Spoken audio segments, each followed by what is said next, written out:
So the last time I bought this lens was way back about 7 years ago when I watched that Peter McKinnon video talking about the Canon macro lens f2.8. Got really excited. I bought it at that time, and then, you know, of course, after like trying to use it for about a month, it ended up sitting in the shelf and I ended up selling it. Fast forward 2 years ago, I bought it for the Panasonic S1H to shoot a product video. If you guys have been following my channel, you guys know I posted a video on this lens. But even then, I didn't understand how to fully maximize this lens. And today, that's what we're gonna talk about. Technically, when you're buying this macro lens, how to really take advantage of the skill that this lens provides for us creators. So let's go ahead and talk about this lens. See how I live, work my biz, I'm too far from the rest, not what you used to. Okay, this ain't what you used to. Always with the new, this ain't what you used to. This ain't what you.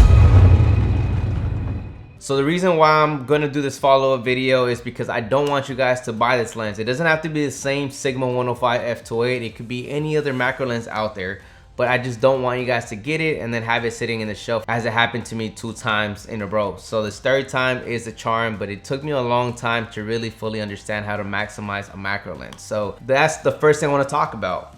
Making sure you guys own heavy, strong lights when it comes to owning this to really maximize it. So to really maximize this lens, if you're shooting far away, of course, f2.8 can work. But if you're really trying to shoot really close up to get the real detail when it comes to these product videos, getting eyes or anything like that, you really want to shoot this at like f9 to like f14. That all comes down to preference.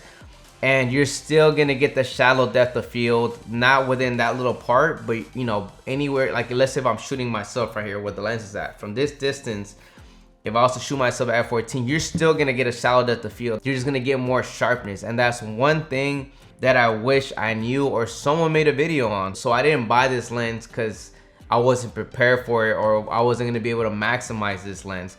I needed a lot of lighting back then. And now that I own so many lights, and I've been doing it for so long, I was really able to really understand it. I shot a video with a girl working out, and I wanted to get sweat marks of her, you know, within her chest, like as she's like jabbing with the speed bag.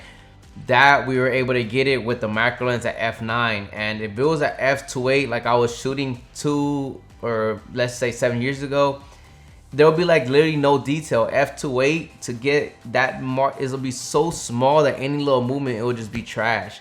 And with f9, you're gonna be able to get the detail that we all want. That's pretty much it for today's video. Very basic, very simple. Really just wanted to talk about this lens. Don't want you guys to buy it if you guys are not prepared for it.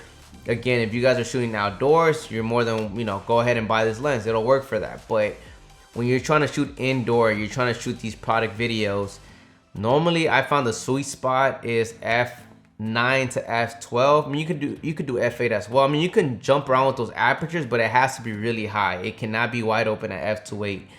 If you were to do it, it's gonna be really shallow. Like it's gonna be very hard to get a good detail of anything. So yeah, I just wish somebody told me that back then, so I didn't buy this lens twice and then having to sell it for like $300 under the price that I paid for plus the taxes.